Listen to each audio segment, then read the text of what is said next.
వందే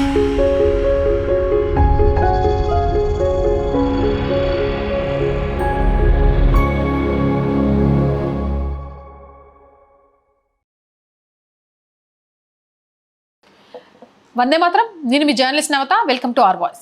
భారత రాజకీయ యావనికపై నరేంద్ర మోదీ ప్రస్థానం ఒక విశిష్ట అధ్యాయం. సాధారణంగా రాజకీయ నాయకులు అనగానే తక్షణ ఓటు బ్యాంకు రాజకీయాలు, రాబోయే ఎన్నికల్లో గెలుపోటములు, దైనందిక వార్తల్లో ఎలా నిలవాలి అనే అంశాలపైనే ఆలోచిస్తుంటారు.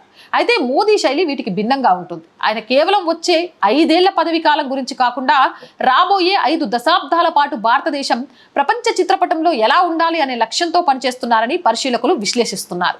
సాధారణంగా భారత రాజకీయాలలో నేతలు తక్షణ ఫలితాలే పరమావధిగా పనిచేస్తుంటారు. ఈ రోజు వార్తల్లో ఎలా కనిపించాలి, ఎన్నికలలో ఎలా లాభపడాలి, ప్రత్యర్థిపై పై చెయ్యి ఎలా సాధించాలి అన్న దానిపైనే ఆలోచిస్తుంటారు. ఆ తక్షణ ప్రయోజనాల చుట్టూనే తిరుగుతుంటారు. అయితే ప్రధాని మోడీ అలా కాదంటారు విశ్లేషకులు.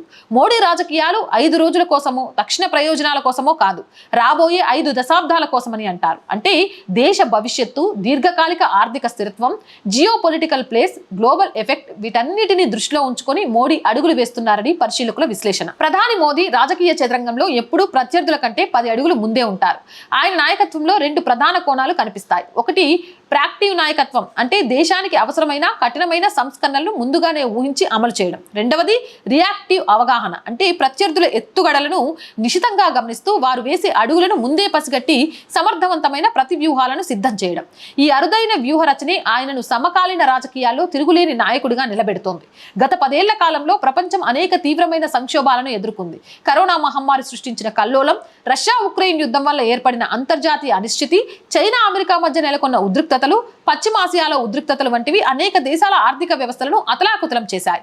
ఇటువంటి గడ్డు కాలంలోనూ భారత ఆర్థిక వ్యవస్థ కుప్పకూలకుండా స్థిరంగా నిలబడటమే కాకుండా ప్రపంచంలోనే వేగంగా వృద్ధి చెందుతున్న ఆర్థిక శక్తిగా ఎదగడం వెనుక మోదీ తీసుకున్న సాహసోపేత నిర్ణయాలు ఉన్నాయని నిపుణులు చెబుతున్నారు. ముఖ్యంగా డిజిటల్ విప్లవం, మౌలిక సదుపాయాల కల్పన, తయారీ రంగం బలోపేతం వంటి అంశాలపై మోదీ ప్రత్యేక దృష్టి సారించారు. విదేశీ పెట్టుబడులను ఆకర్షించడంలో భారత్ విజయవంతం కావడానికి మోదీ ప్రభుత్వం అనుసరిస్తున్న దీర్ఘకాలిక ఆర్థిక స్థిరత్వ విధానాలే కారణమని ఆర్థికవేత్తలు అంటున్నారు. కేవలం తక్షణ ఉపశమనం కలిగించే పథకాల కంటే దేశ భవిష్యత్తును మార్చే పునాదులపైనే ఆయన ఎక్కువగా పెట్టుబడి పెడుతున్నారు. భారత్ ఆర్థిక వ్యవస్థ ప్రపంచంలోనే వేగంగా ఎదుగుతుంది.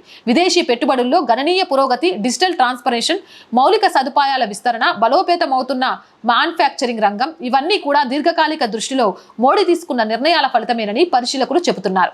సహజంగానే ఏ నాయకత్వానికైనా విమర్శలు అనివార్యం. మోడీ వ్యతిరేకులు తరచూ ఆర్థిక విధానాలు, అంతర్గత రాజకీయాలు లేదా విదేశాంగ విధానంపై విరుచుకుపడుతుంటారు. అయితే ఈ విమర్శలు చాలా వరకు తాత్కాలిక సమస్యల చుట్టూ తిరుగుతుంటాయని, మోదీ మాత్రం శాశ్వత పరిష్కారాల వైపు అడుగులు వేస్తారని ఆయన మద్దతుదారులు వాదిస్తారు. విమర్శకులు ఈ రోజు గురించి ఆలోచిస్తే మోదీ రేపటి భారతాన్ని నిర్మిస్తున్నారని వారి వాదన. భారతదేశం ప్రస్తుతం అంతర్జాతీయంగా ఒక ప్రభావవంతమైన శక్తిగా ఎదుగుతుంది. జియో పొలిటికల్ గా భారత్ తీసుకుంటున్న నిర్ణయాలు ఇప్పుడు ప్రపంచ దేశాల దృష్టిని ఆకర్షిస్తున్నాయి. రాబోయే కాలంలో భారత్ను ఒక సురక్షితమైన, ఆర్థికంగా తిరుగులేని దేశంగా నిలబెట్టడమే లక్ష్యంగా మోదీ పాలన కొనసాగుతుందని అంచనా. ఈ ప్రయాణం చివరకు భారతదేశాన్ని విశ్వగురు స్థానంలో నిలబెడుతుందని విశ్లేషకులు విశ్వసిస్తున్నారు. ముగింపుగా చూస్తే మోదీ నాయకత్వాన్ని కేవలం ఎన్నికల గెలుపోటముల కోణంలో చూడాలి. అనుకూల వర్గం ఆయనను ఒక దార్శనికుడిగా కొనియాడుతుంటే విమర్శకులు భిన్నంగా స్పందిస్తుంటారు. ఏది ఏమైనప్పటికీ మోదీ తీసుకునే ప్రతి నిర్ణయం దేశ భవిష్యత్తు కోసం వేస్తున్న ఒక బలమైన పునాది అని ఆయన అనుచరులు బలంగా నమ్ముతున్నారు. ఆయన రాజకీయాలు కేవలం ఈనాటి వార్తల కోసం కాదు, రాబోయే తరాల శ్రేయస్సు కోసం ఉద్దేశించినవని స్పష్టమవుతుంది. మీరేమంటారు? మీ అభిప్రాయం ఏంటి? జై హింద్, జై భారత్. అండ్ రోజు చెప్తున్నానండి, ఈ మధ్యకాలంలో కొంచెం బ్రేక్ ఇవ్వాల్సి వచ్చింది కూడా.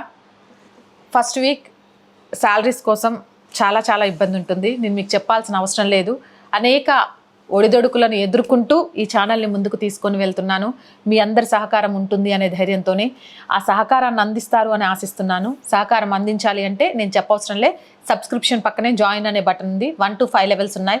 ఏదో ఒక లెవెల్లో సపోర్ట్ చేయొచ్చు, లేదా స్క్రీన్ మీద గూగుల్ పే, ఫోన్పేతో పాటు అకౌంట్ డీటెయిల్స్ ఇస్తున్నాము. మీకు తోచిన సహాయాన్ని చేయొచ్చు. అలాగే బ్యాంక్ అకౌంట్ డీటెయిల్స్ కూడా ఇస్తున్నామండి. కొన్నిసార్లు చాలామంది కాల్ చేసి ఫెయిల్ అవుతున్నాయి అని చెప్తున్నారు. ఫోన్పేకి లిమిట్ ఇచ్చారు కాబట్టి అంతకు మించి ఒక 10 ట్రాన్సాక్షన్స్ జరిగినాయి అంటే ఆగిపోతుంది. అందుకే అకౌంట్ డీటెయిల్స్ కూడా ఇస్తున్నాము. సో ఈ నెల ఆర్ వాయిస్ని ఆర్థిక ఇబ్బందుల నుంచి బయటపడేయాల్సిన బాధ్యత మీదే. అలాగే ప్రతి వీడియోని లైక్ చేస్తూ ఉండండి, షేర్ చేస్తూ ఉండండి. ఎలాంటి వీడియోస్ చేస్తే బాగుంటుంది అనేది కామెంట్ సెక్షన్లో తెలియజేస్తూ ఉండండి. మీకు తెలిసిన వాళ్ళందరితో ఛానల్ని సబ్స్క్రైబ్ చేస్తూ ఉండండి. జై హింద్, జై భారత్.